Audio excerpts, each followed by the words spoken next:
So today's presentation is titled The Power of Family Partnerships. And it's with great pleasure that I introduce to you today our speakers. I would first like to welcome Clara Ho. Clara is the healthcare leader and hospital and community-based experience in patient and family engagement and co-design and also partnerships, inclusive program design, family-centered service delivery, and healthcare education. Currently, Clara is the manager of client and family-centered care and partnerships at Holland Blueview Kids Rehab, leading the award-winning family leadership program and strategic family engagement initiatives. I want to also welcome Laura Nicholson. She's the advanced practice nurse educator at Holland Blueview Kids Rehabilitation Hospital.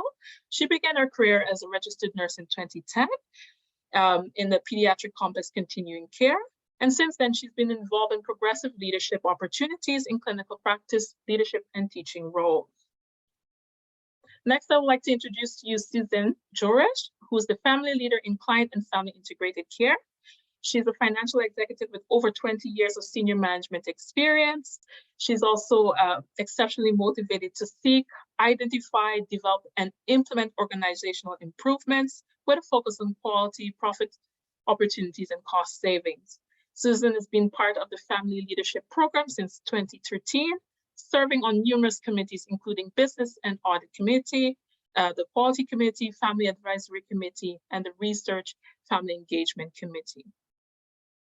Last but not least, I would like to introduce to you Anna Demembro. So Anna's been working as a pediatric rehab nurse for the past 29 years at Holland Blueview Kids Rehabilitation Hospital. And currently she's the collaborative practice leader for nursing, pharmacy, and respiratory therapy. She works in collaboration with the chief nursing executive and senior director of collaborative practice to grow and enable also in partnership with the program and service leadership, and continue to grow and enable the vision and strategic direction for nursing practice within interprofessional team at Holland Blueview. She's also the BPSO designated lead for the organization and also works as a co-chair in Nursing Practice Council supporting RNU's initiatives. It's with great pleasure that I welcome to you, Anna, Suzanne, Laura, and Clara. Thank you. Thanks for the warm welcome. So we're going to start our webinar on the power of family partnerships. Next slide, please. Perfect. We'd like to start off by introducing our work environment. Holland Blueview Kids Rehabilitation Hospital is Canada's largest children's rehabilitation hospital located in Toronto. We are a global leader in applied research, teaching and learning, and client family-centered care, with a vision to create a world of possibility for children and youth with disabilities. At Holland Blueview, we care for kids with disabilities, kids needing rehabilitation after illness and trauma, and kids with medical complexity through both inpatient and outpatient programs.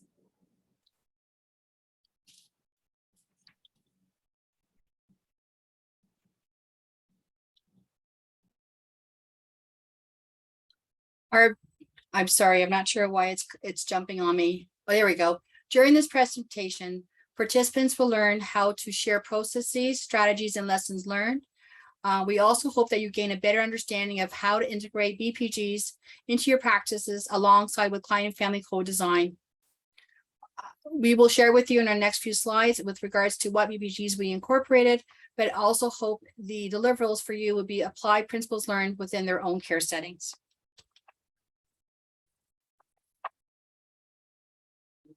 There were 3 RNA best practice guidelines that we focused on in the work around the co-design.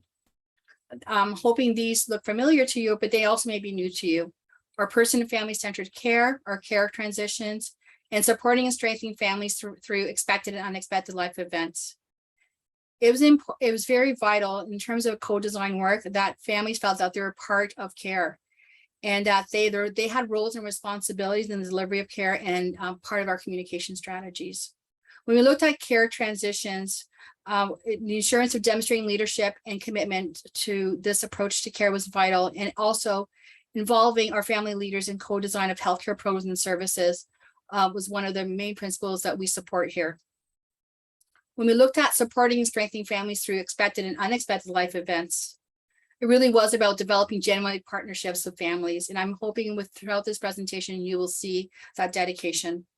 We recognize that the family assessment of a situation is essential. We also recognize and acknowledge and respect the important role of the family in healthcare situations.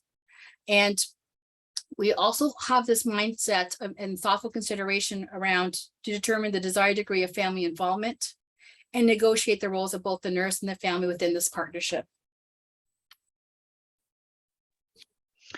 At Holland Bloorview, our family engagement and co-design approach is grounded in the key principles and practices of client and family-centered care. So this means that we strive to provide healthcare that establishes a partnership among healthcare providers, clients, and their families to ensure that decisions respect their wants, needs, and preferences, and that clients and families have the education and support they need to make decisions and participate in their own care.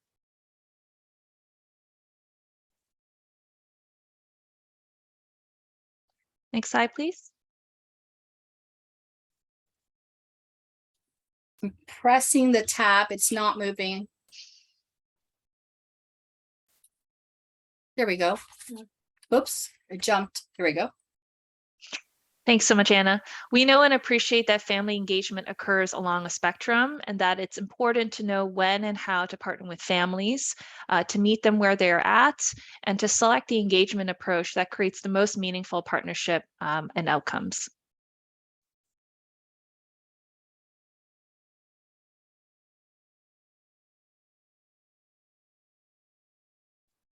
We do this through embedding family partnerships at all levels of decision-making with a focus on creating authentic partnerships and shared leadership from bedside conversations to policy development. Holland Bloorview has a rich and long history of partnership and shared decision-making with children, youth, and families starting in the early 1970s. Much of our evolution and success along the way has come from the deep organizational commitment to a family-centered approach in all that we do. We partner with clients and families on decision-making at all levels of the organization to ensure that we provide the best care and services possible. From our first family advisory committee meeting in 1989 to family leaders joining our governance committees to our rapid response family leader team during the height of the pandemic, the strength of our program is rooted in the recognition of continual adaptation and improvement in the way we engage and develop processes and structures to provide clear and flexible menu of engagement approaches and options. Over time, we've learned key lessons in engagement and partnership that drive how we do what we do. So these 5 guiding principles were informed by best practices across the system and co-created with our clients, families, youth, and staff. We aim to ensure our engagement is inclusive, that we support all members of the team, that we co-develop opportunities together, that we are transparent with our goals and expectations, and that we mutually respect and value our unique lived experiences and expertise. The Family Leadership Program is our hallmark engagement program through which volunteer family leaders partner with the hospital and our Bloorview Research Institute to co-design, shape, and improve policies, programs, and services and advance client and family-centered care. Family leaders are at the heart of this program. They are a highly diverse group of parents, caregivers, siblings, and graduated clients with lived experience of pediatric disability who have received services at Holland Bloorview. They generously share their knowledge, experiences, and skills with us and advocate for high quality, safe, and client and family-centered care. One of our presenters, Suzanne Jorish, is a longtime family leader volunteer. As you can see, our family leaders play many different roles at our hospital and partner in many different ways. We have family advisors on working groups and committees. We have family mentors who provide peer support to other families and caregivers. We also have families faculty who co-teach and co-facilitate courses and workshops for students and families. Today, you'll hear about Suzanne's involvement as a key family advisor on a very important initiative to improve safety in client care.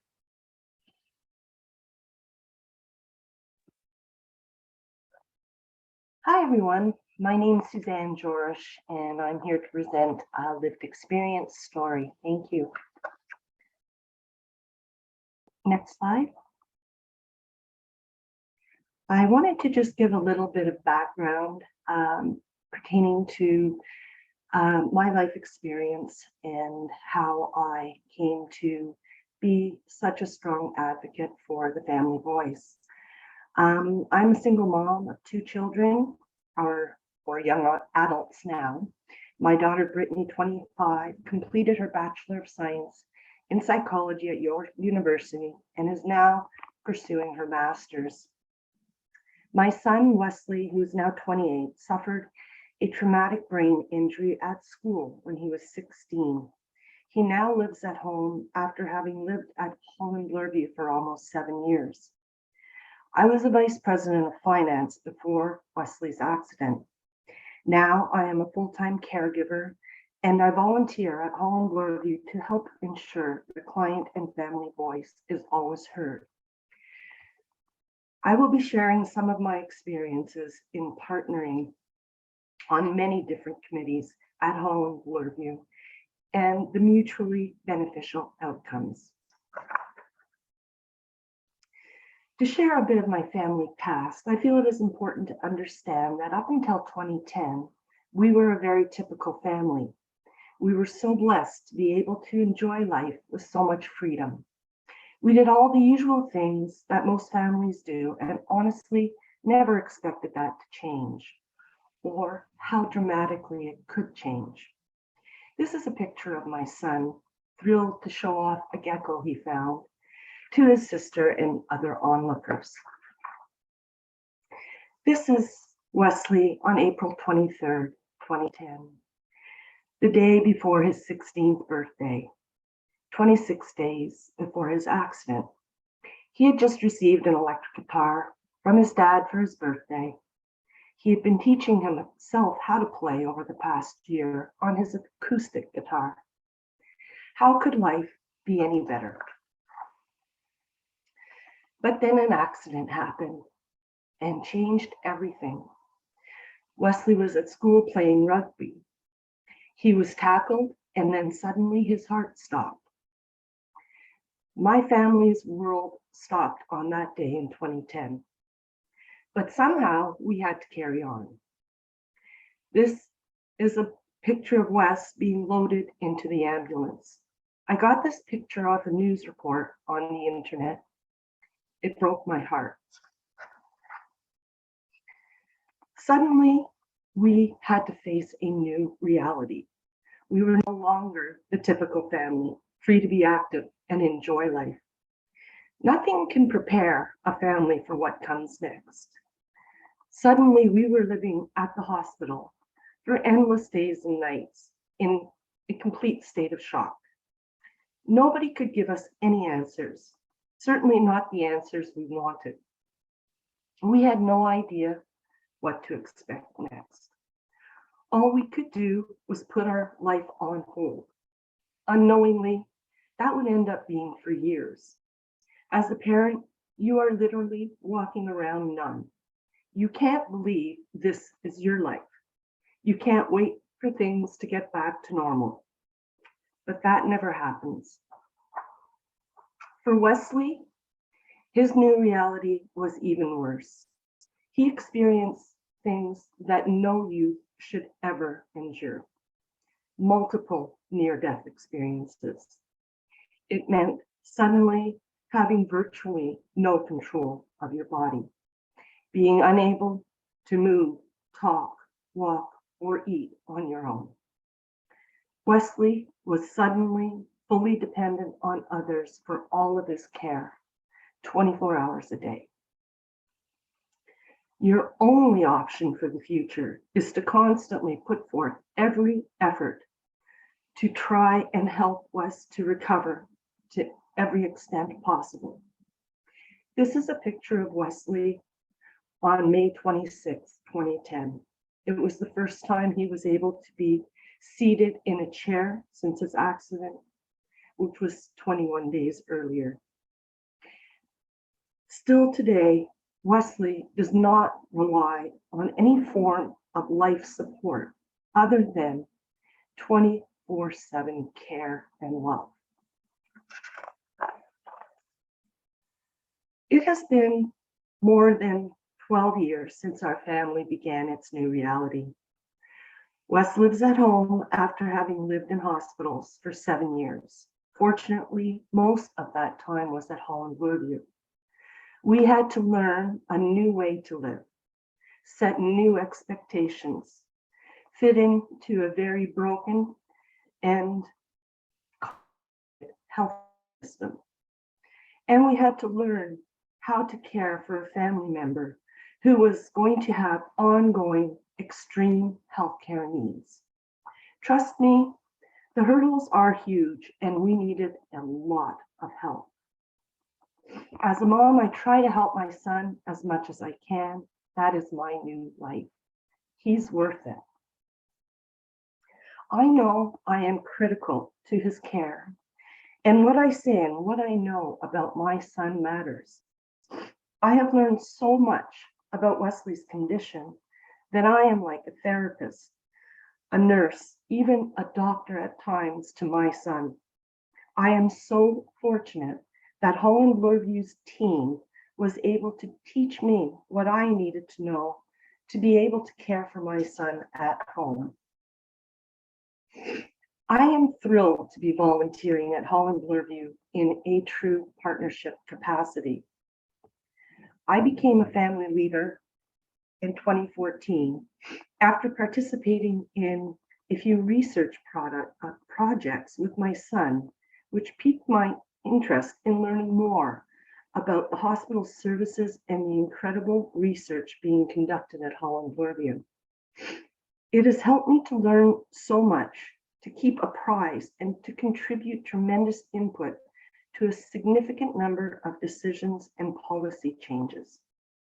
I am now a member of many committees at the hospital, some of which I have listed above, including being co-chair of the Research Family Engagement Committee, as well as becoming a member of the Teaching and Learning Institute as a family as faculty, hoping to help new healthcare professionals to truly understand what client and family-centered care is all about and what listening to a family experience really means. In 2018, I was the first family leader ever elected to the Board of Trustees of Holland Bloorview. And now I serve on many committees as a board of director for the hospital. Through my various roles, I hope I can make a difference for my son and other children with extreme healthcare needs. Holland Bloorview, through their endless commitment to client and family-centered care and the core concepts, treats me like a genuine partner and helps me to make this happen. At this point, I just want to take a moment to emphasize some of the important ways Holland Bloorview helps parents like me and clients like Wesley engage in true partnership. It's founded on 4 core principles: respect, information sharing, partnership, and quality of care.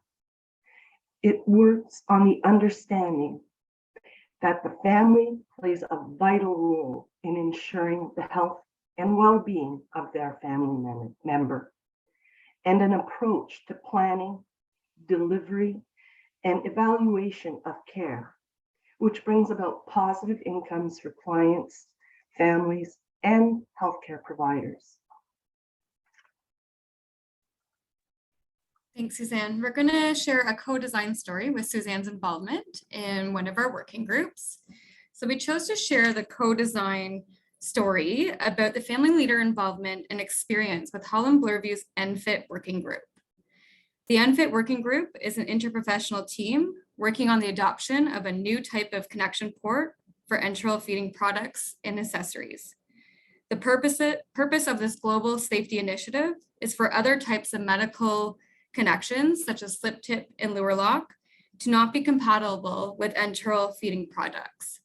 This reduces the risk of medical device misconnections that can cause serious harm.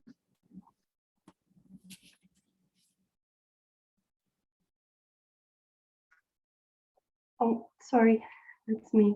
As a result of my son's dependence on enteral feeding, I have significant lived experience with G-tube feeding, medication administration, and overall complexities the enteral products can add to a family's healthcare needs. In 2015, I was asked to partake in the inaugural meeting of the Holland Bloorview ENFit Working Group. This group was tasked with planning the implementation of this significant international enteral feeding care standard and product change. From the beginning, my role was very clear. I was to represent the family voice, trying to take into consideration all potential family concerns that I may be aware of. At every meeting, specific attention was given to the possible impacts to clients and families.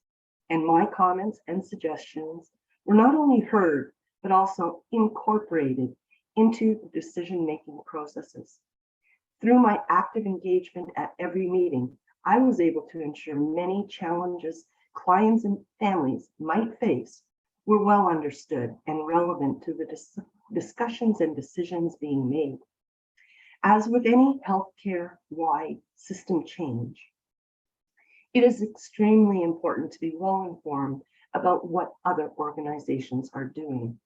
Our work group was well compromised of all the appropriate leadership and voices to ensure all members were continuously aware and advised of these system changes being planned and adopted both locally and internationally. The structure of the group allowed for equal involvement in the co-design of the implementation plans. One element of our work included a failure modes and effects analysis that was extremely informative. Everyone had an equal voting right in determining the weighting and importance of the potential concerns identified, allowing for the recognition of the most important supporting strategies that would be required to ensure the best processes for implementation and a smooth, least disruptive approach to adoption, particularly for clients and families. In summary, the unending respect for the concerns of families was of the highest importance, making our work so successful. As Suzanne had mentioned, she was involved in the preliminary work of ENFit back in 2015, when it was identified by the working group that clients and families are directly impacted by this change. Soon after 2015, the manufacturer then put ENFit on hold while new supplies were being designed. Suzanne rejoined in 2020 once the project was relaunched. Suzanne's family leader voice has helped us to co-create our implementation plan. Suzanne was involved in the failure mode effects analysis, as she had mentioned. Through this process, the impact of new feeding tube supplies for transitioning to home, school, and inter-hospitals was highlighted more than ever. With Suzanne's advocacy and voice, she helped advocate for greater provincial pediatric system partnerships. Through this, an Ontario Pediatric ENFit group was developed with pediatric specialty hospitals and organizations as a forum to partner together to ensure that clients with ENFit feeding tubes can safely transition throughout the pediatric ecosystem. I strongly believe that without Suzanne's perspective and personal storytelling, this may not have been such a success. As we move towards implementation this winter, Suzanne continues to be a consistent advocate for family communication, resources, and education planning. As the co-lead of this group, I'm so thankful for Suzanne's dedication, her passion, experience, and contributions. Excuse me, thank you, Laura. Some of the greatest contributing factors to the success of the ENFit working group, in my opinion, include the appropriate and timely communication to all members of the group and to the broader community. Decisions regarding timing and content of of information sharing was mutually agreed upon by the group. At every meeting, consideration was specifically given to any potential impacts on clients and families, and plans were co-designed to ensure the greatest mitigation of all potential family care concerns. Full acknowledgement of the impact on clients and families outside the hospital environment, and considerable attention was given to ensuring broad community engagement in the process.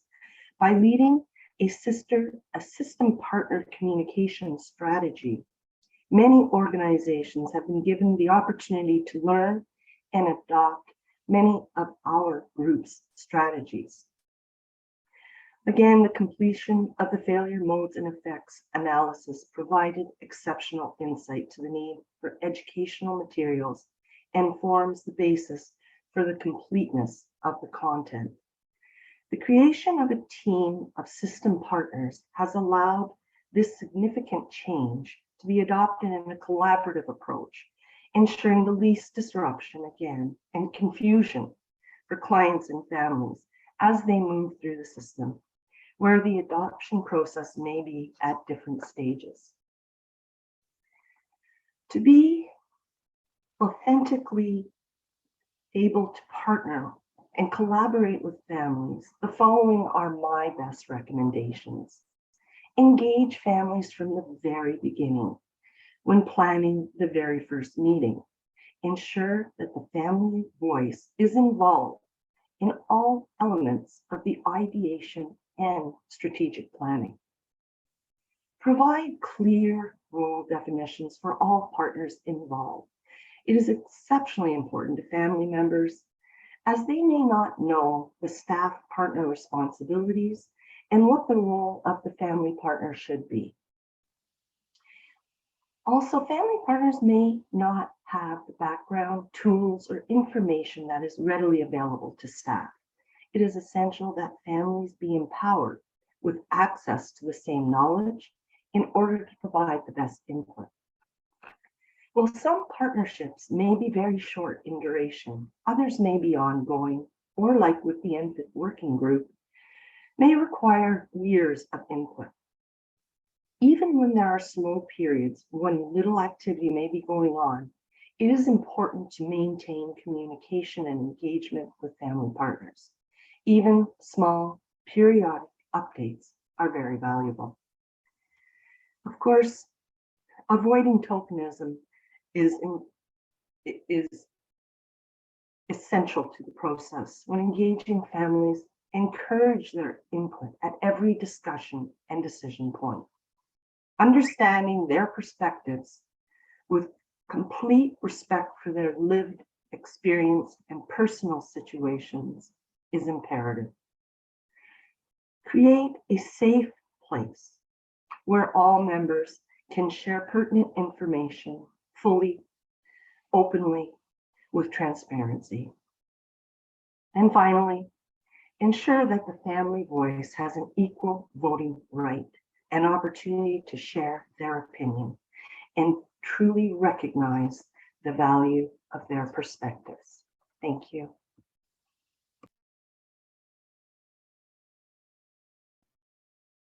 Thank you so much to all of you who presented today. Anna, Suzanne, Laura, Clara, thank you for such a brilliant presentation. I really loved how you showed the long history your organization has had in terms of engaging clients and families, and even how Susan has been able to participate in many different committees, including the ENFit working group.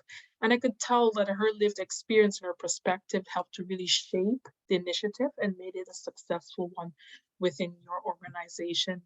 So this time, we'd like to take some questions from the audience. So we're opening it up to the audience to ask our presenters any questions that you may have in respect to what they've shared today.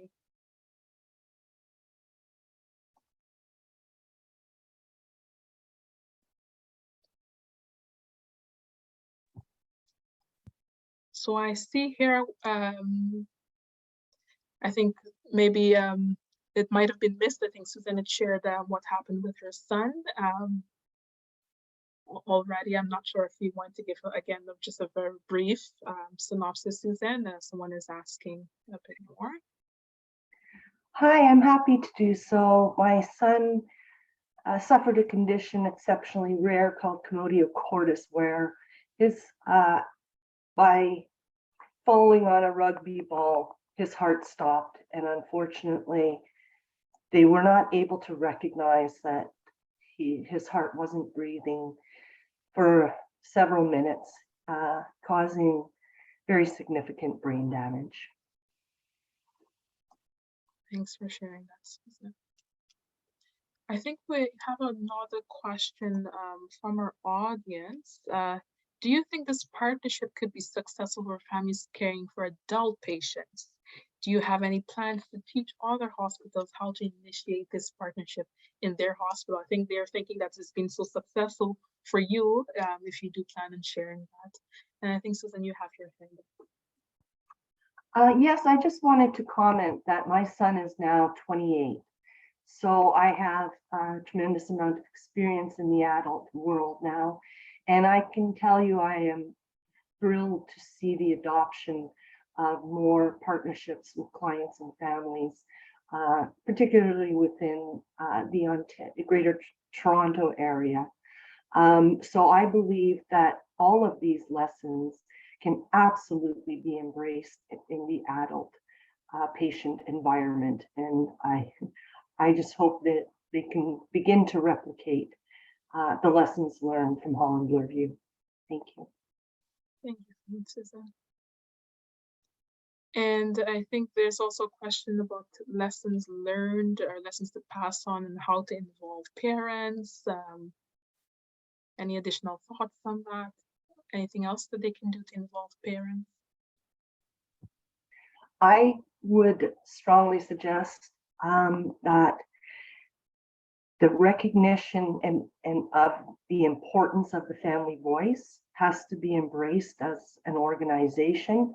And if it's truly embraced as it is at Holland Bloorview, there is a mechanism by which there is continual outreach to clients and families to be on every single committee and organizational meeting group within the hospitals.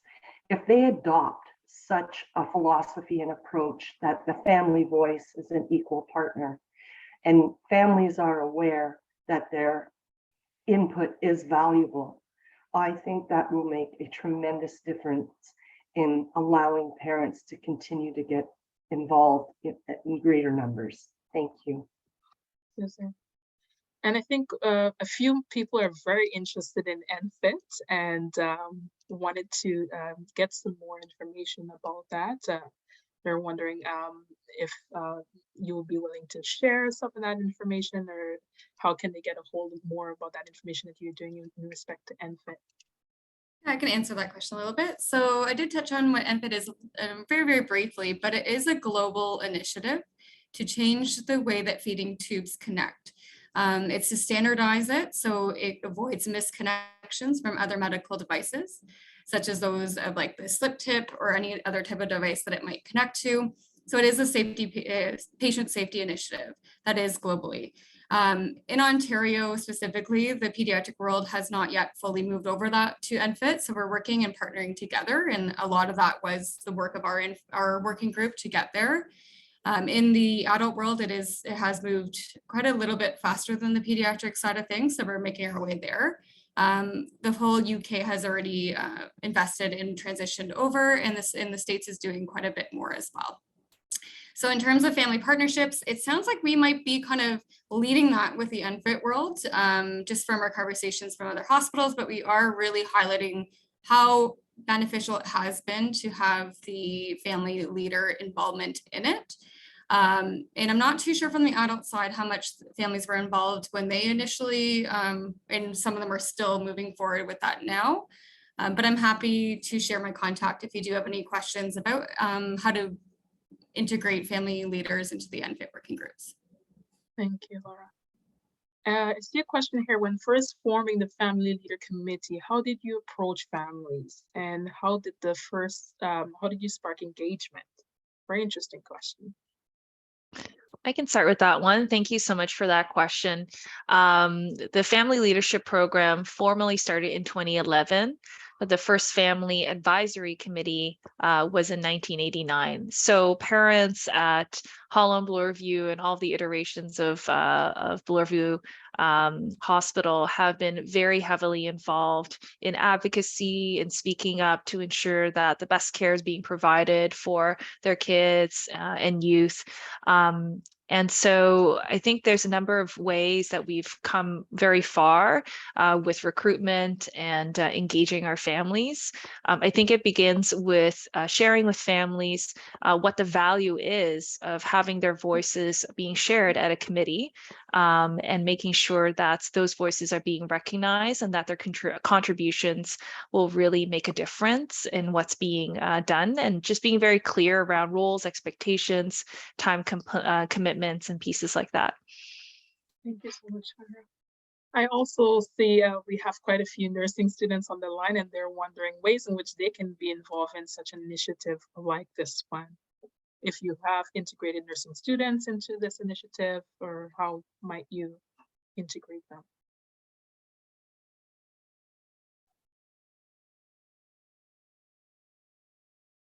Any thoughts? I wasn't sure if you wanted to answer that or not. For the ENFit working group, it's really, for us, we didn't specifically have students come onto the working group, but some of our nurses that have come to the working group have had students kind of come in and out, and we definitely open involvement of that. In terms of initiatives, it depends. We do have certain things at Holland Bloorview that we do pull our students in for more kind of intentionally. And those would be around some interprofessional education development and various topics and presentations that we do for our staff, where we definitely bring them into the conversations and get them involved in some of the working groups that we have. Maybe around pain, for example, would be one, or different various interprofessional education opportunities. Thank you. And I'm saying many thanks to Susan for sharing your story with us. We know sometimes it's not easy, to share that, but your openness in sharing that, I can see in the comments, people are saying thank you for sharing your story. I do also see a comment here in terms of what advice do you have for advocating within the organization for more patient or family involvement in the strategic planning and decision making. So maybe the organization in which that individual works, that's not something that's being done right now. How might a staff nurse or an individual working within the organization go about advocating for this to be present?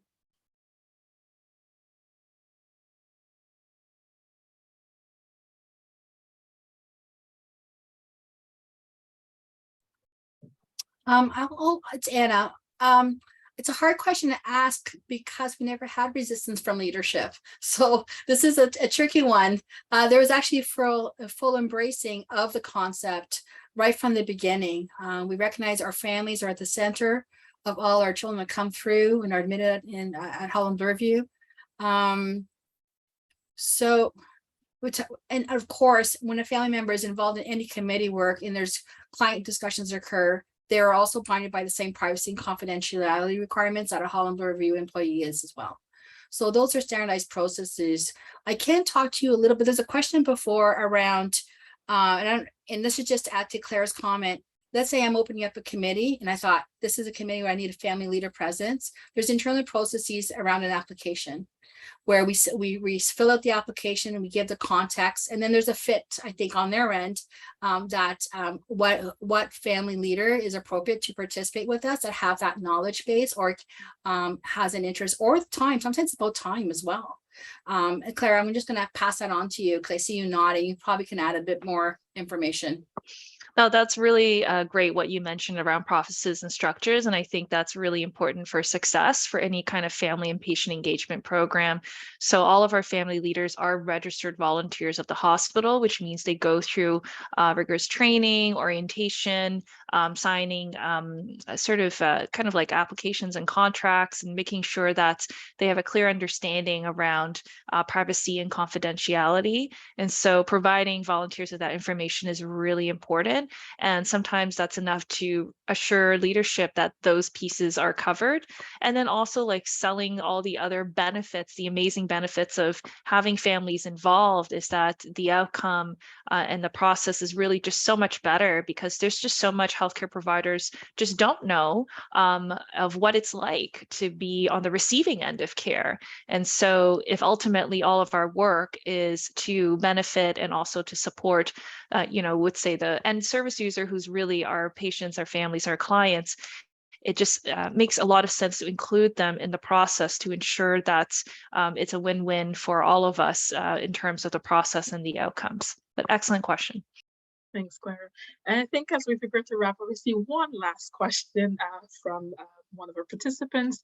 If you had any tips that you could share in terms of ensuring diversity of the community to be part of the family group, ways in which you have done that, and maybe a tip that you can share of how they might go about doing that. I can quickly answer this one. So I think diversity of lived experience is really important, and we look at diversity on lots of facets. So, I think some of the most obvious ones people think about are around race, culture, language. We also have diversity around migrant status, diagnosis of the child, the type of disability that they have experienced with, the services that they're involved with. And I think what's really important is just making very clear that diversity is something that we really embrace and is important, and that we look at it in all facets of that experience. So we're very proud to say that we have family leaders who speak multiple different languages, lots of cultural backgrounds, different migrant status, newcomers, to Canada and so forth, and also folks who've been in the community for quite some time. So that's what I'd share around that question. Thank you so much. So it's really been an engaging discussion today, and I really want to thank our presenters on the call for taking the time out to share with us their experience, what they're doing in their organization. I think it was really well received by our participants. They really loved your presentation and what you shared with us. For those of you participating today, you will soon receive a link to an online survey to evaluate today's presentation. After you've done the evaluation, you will receive your certificate of attendance. In addition, please let us know of any suggested topics you would like us to talk about in the future. And lastly, I wanted to mention to all of you on the call today that this work is funded by the Government of Ontario. And again, I want to thank you so much for joining us today. And I hope that you have a lovely afternoon.